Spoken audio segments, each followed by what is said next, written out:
Hey Highlands family, what's up? This is Kenny with the weekly update, and I thought that instead of doing an update on what's kind of going on, I wanted to talk to you about the 6 things that we feel in family ministry which matter the most. And if you've ever been in the elementary space, we've been doing some upgrades, but we put up the 6 words that we would say in the lives of kids and students, these things matter the most. And not them by themselves, but them over time. And here's the 6 words.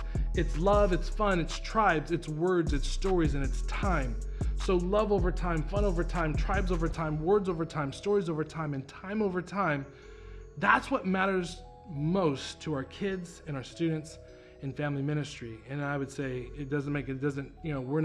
don't have a monopoly on it. I just think that those words over time matter the most to any and all kids and all students. And so we talked about 2, and I wanted to talk about one more today, and it's tribes over time. Tribes over time lead to belonging. And I think if we look at where we're at today, not only in our community, but in our country, we're pretty fractured and fragmented and kind of disconnected. COVID-19 has, helped, spur that along, and also the protest and rioting that's going on in our country. It's really it's tearing us apart. And what we would say, in family ministry here at Highlands is that tribes over time lead to belonging. Inherently, I think God created us to live together, and not only just live together, but live together in peace and unity and harmony.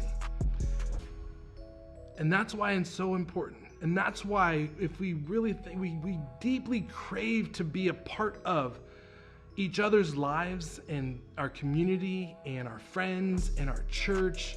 Like, we strive and we hunger for that community and that belonging. And so we believe here at Highlands Ministry that when we create tribes, and tribes come in different shapes or forms.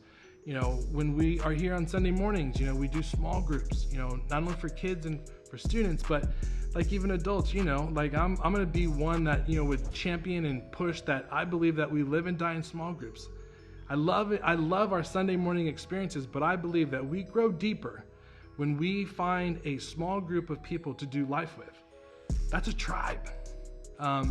We, even our family, maybe close, and extended family, that could look like a tribe. We just started cycling, a couple of us at church, that's a tribe. It's a tribe that I hate to go and be a part of because things hurt after, 10 or 17 miles of, riding on a bike, but it's a tribe. And in that tribe, because we share these, similarities, these things that we believe in together, we feel like we belong. And I'm going to say this. Here's what I believe, because we had this conversation with my family. I'm African American. Our kids share that part of, that culture, that heritage. And I said to them that I would be willing to prioritize what's important, what matters most. I would be willing to set aside my African American culture, to push, to prioritize, to be a part of, to belong to Jesus's culture and what he would want for us. And I know that being disconnected is not that. I know that being ununified is not that. God calls us to a table together in unity. And so just know this, that as we are walking through this interesting part of history, prioritize what matters most. When you think about it this week, tribes, what tribes do you belong to? What tribes would you prioritize that really mean a lot to you?